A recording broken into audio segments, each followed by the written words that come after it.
მორიგი პროცესი 4 ოქტომბრის საქმეზე სულ ცოტა ხნის წინ დასრულდა. საქალაქო სასამართლოში ოცნების პროკურატურის მოწმეები გამოკითხეს განიხილეს დავით ჟღენტის, ალექსანდრე გოგოლაძის, კახაბერ მჟავანაძის, ევა შაშიაშვილის, დავით სტურუას, გოჩა ყატაშვილის, სულხან აბრალავას, კონსტანტინე კოკაიას, გიორგი ჩახუნაშვილის, ზაქრო ალბუთაშვილის, ია დარახველიძეს, დათო ღურცკაიას, გენადი კელიხაშვილის, რამაზ ჯორბენაძის და ჯანდირი თირქიას საქმე. ოცნების პროკურატურა მათ სტრატეგიული და განსაკუთრებული მნიშვნელობის ობიექტების ხელში ჩაგდების და ბლოკირების მცდელობას და ჯგუფურ ძალადობაში მონაწილეობას ედავება, თუმცა ისევ მტკიცებულებების გარეშე.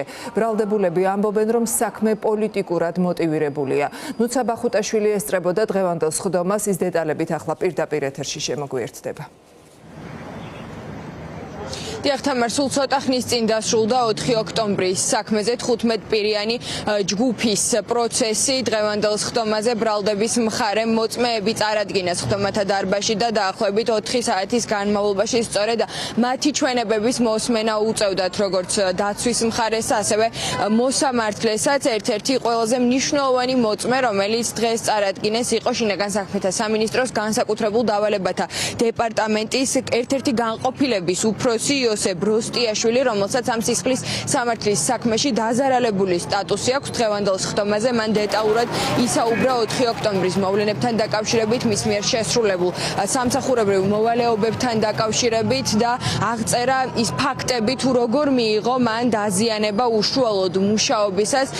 იოსებ როსტიაშვილის განმარტებით მას სამჯერ მოხვდა ქვის მსგავსი ან ფილის მსგავსი ნივთი თავის არეში და სწორედ ამიტომ საჭირო გახდა დაახლოებით 11:30-ის საღამოს საათებში, რომ გადაეყვანათ ის სამედიცინო დაწესებულებაში. თუმცა მნიშვნელოვანია, რომ მოწმემ, რომელიც დღეს ჩვენებას აძლევდა და პროკურორების შეკითხვებს მარტივად პასუხობდა, ასეთი თამამი განცხადებებში არ ყოფილა, როდესაც მას ადვოკატები უსვამდნენ შეკითხვებს. ვერც ამ მოწმემ ვერ დაასახელა ვერც ერთი ბრალდებული დაზიანების მიმყენებელ პირად, რომლებიც ამ ჯგუფში ირიცხებიან. მან თქვა, რომ არავინ დაუნახავს თუ ვინ ისროდა მისი მიმართულებით ქვას ან სხვა რაიმე ნივთს, შესაბამისად უსამართლო იქნება მისი მხრიდან თქვა, რომ ამ ჯგუფში ჩარიცხულმა რომელიმე კონკრეტულმა პირმა მიაყენა დაზიანება. შეგვიძლია მოვისმინოთ მისი განმარტებები, თუ რა თქვა ამ მოწმემს სხდომათა დარბაზში.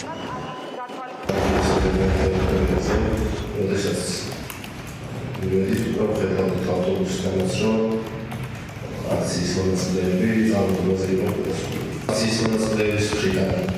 Mēs no tā Kīnētā šaulās operīsikodri, visoties pašmanītēs, apčetnēm teritorijas arī unitārs. Es izsīmot šo visu žēl.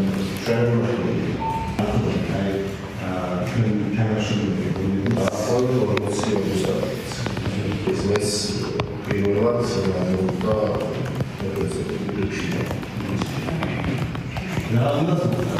ავისარში. განმოდის ჩვენ ხარეს ვაყენებ შევასახავს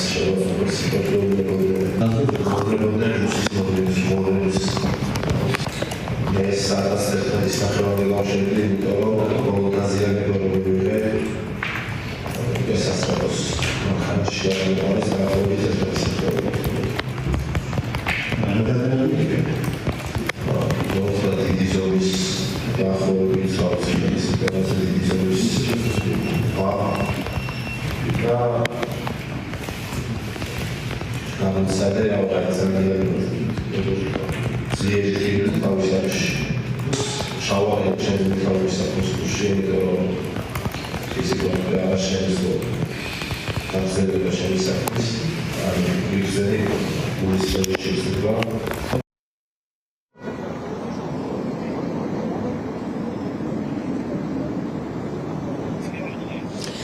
გარდა გედედეს დაზარალებული თანამშრომლისა დღევანდელ სხდომაზე წარადგინეს ექსპერტები. ერთ-ერთმა მათგანმა სასაქონლო ექსპერტიზა ჩაატარა, ხოლო მეორემ ტრასოლოგიური ექსპერტიზა იმ ღობეზე, რომელიც აღნიშნულ საქმეში ყველაზე მეტი სპეკულაციის საგანი არის ბრალდების და სახელისუფლებო პროპაგანდის მხრიდან.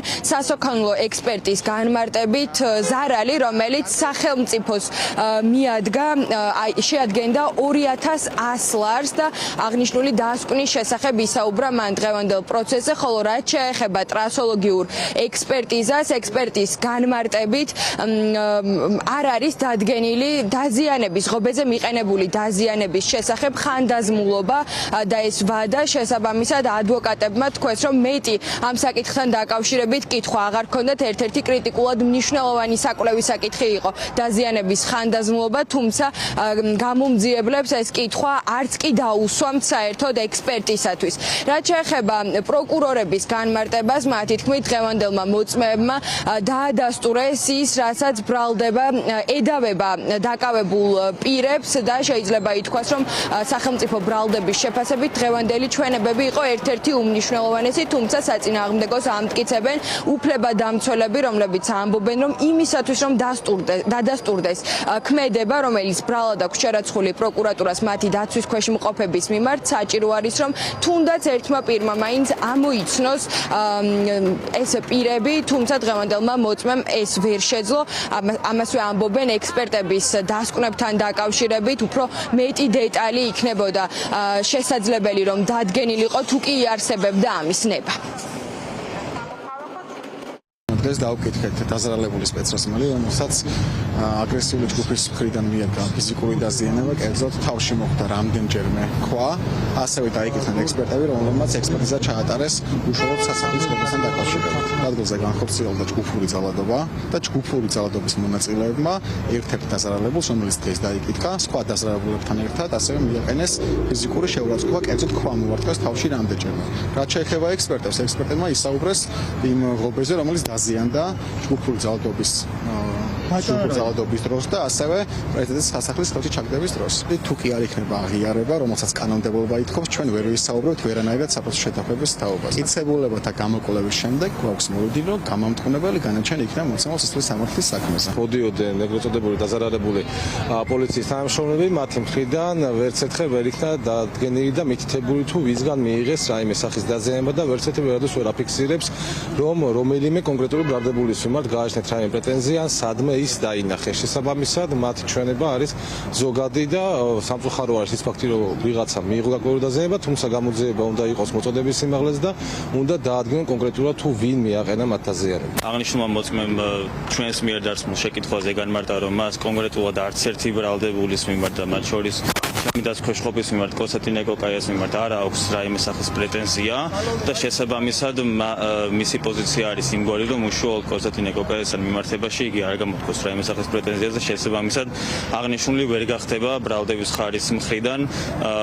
თუნდაც დასაბუთებული არათუ გონიურული ეჭვის მიღმა სტანდარტისთვის საკმარისი, არამედ დასაბუთებული ვარაუდი სტანდარტისთვის საკმარისი მტკიცებულება. ასევე აჩენს კითხვის ნიშნებს, რომ თუ კი დაზიანებული იყო ჩაფხუტი, თუ კი ამის შესახებ მიაწოდა ინფორმაცია მის ხელმძღვანელობას, თუ კი მიაწოდა ინფორმაცია კონკრეტულ საგამოძიებო ორგანოს, საგამოძიებო ორგანო რატო არ დაინტერესდა და რატო არ ამოიღო აღნიშნული ჩაფხუტი და რატო არ დაამაგრა კანონდადგენილი წესით. დაზარალებულად ცნობილი პირი კედედის თანამშრომელი, ასევე ექსპერტები, რომლებმაც ზიანის ნაწილში გამოიკვლიეს პრეზიდენტის სასახლის ღობის, ასე ვთქვათ, ფინანსური მხარე. რაც შეეხება კედედის თანამშრომელს, რომელმაც ისაუბრა საკუთარ დაზიანებაზე, მას ბუნებრივია ჩვენ დაზიანება არ გაგვიხდია სადაოდ, თუმცა კი არც ერთი პირი, ვინც ბრალდებულად არის ცნობილი, ყოველ შემთხვევაში აღნიშნულ 15 პირს შორის, ვერც ერთი პირი ვერ აღნიშნა და ვერ მიუთითა, რომ თითქოს რომელიმე პირი იყო დაზიანების მიმყენებელი მის მიმართ, მხოლოდ აღნიშნა საკუთარ დაზიანებაზე, სავარაუდო საგანზე, რითაც მიიღო დაზიანება. 4 ოქტომბრის საქმეზე სულ 64 პირი არის დაკავებული. ეს საქმე 5 ჯგუფად განიხილება თბილისის საქალაქო სასამართლოში და 64 პირიდან მხოლოდ 4 აქვს შეფარდებული არასაპატიმრო გირაო აღკვეთის ღონისძიების სახით. ეს ადამიანები ამ 4-დან 3 უпростоრად ირიცხება სწორედ ამ ჯგუფში და შემდგომ პროცესზე, რომელიც 6 თებერვალს არის ჩანიშნული, სასამართლო იმსჯელებს აღკვეთის ღონისძიების საკითხთან დაკავშირებით, თუმცა როგორც ადვოკატები ამბობენ, წინა პრაქტიკები აჩვენებს, რომ აღკვეთი ღონისძიება სავალდებულო წესით ისინჯება და რიგ შემთხვევებში არ დგება რაიმე განსხვავებული შედეგი, შესაბამისად მოლოდინი იმის შესახებ, რომ რომელიმე ბრალდებულის მიმართ მიუხედავად უკვე გამოკვლეული მტკიცებულებების არსებობისა არ იქნება შეცვლილი და ყველა მათგანს კვლავ პატიმრობაში დატოვებენ.